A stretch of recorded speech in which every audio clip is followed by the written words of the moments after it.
If you want to record music like this one, nguva kukutsvaka handina mari yekuita sadaka sori kana ndatuka ndinekene saka ndichi.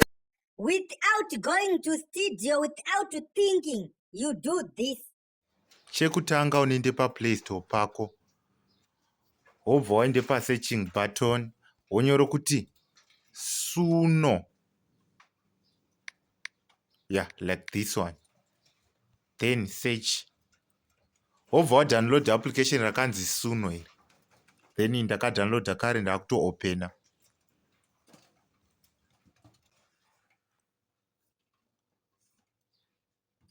Suno, download the application rakanzi Suno. Then baya icho chakashowe music ichi. Obaya apa pane chimusic apo. Then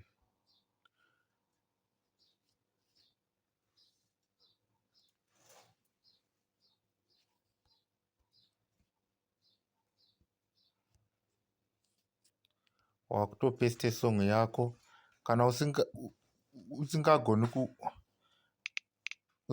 kunyora unoende kuchichat GPTs.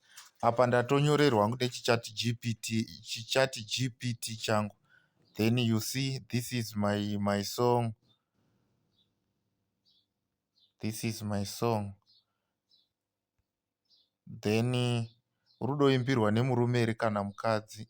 Then I choose male. Then if you want to add title track racho, then wobaya apa pakanzi generator. You see, you're waiting some or 40 seconds, 30 seconds. Let me wait. Yeah, this is my song. Then if I want to save, I press download.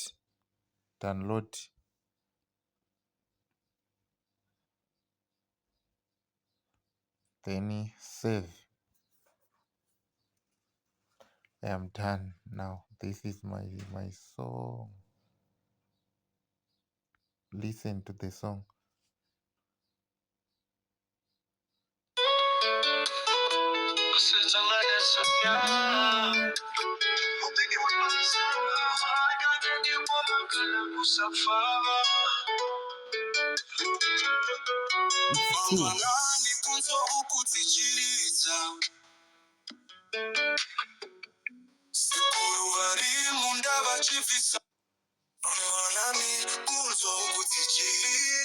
This is another one.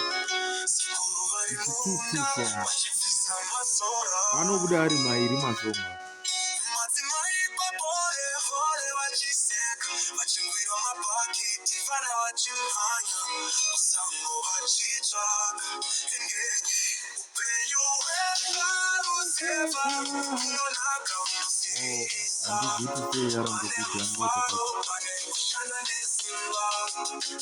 Let me try again.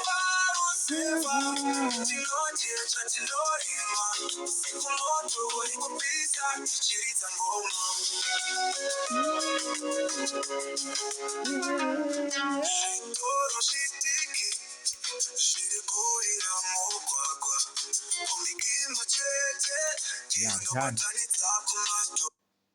It's fine now. Amanami kunzo kutichirita Sikuru vari munda vachibvisa masora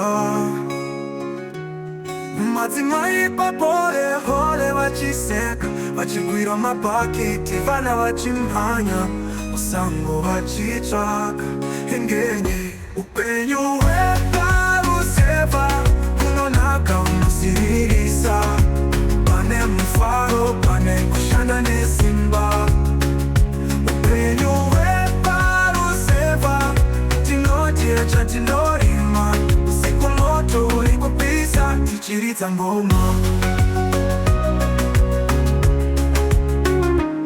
zvitoro zvitiki zviri kurira mugwagwa kombi imwe chete ndiyo inobatanidza kumadhorobha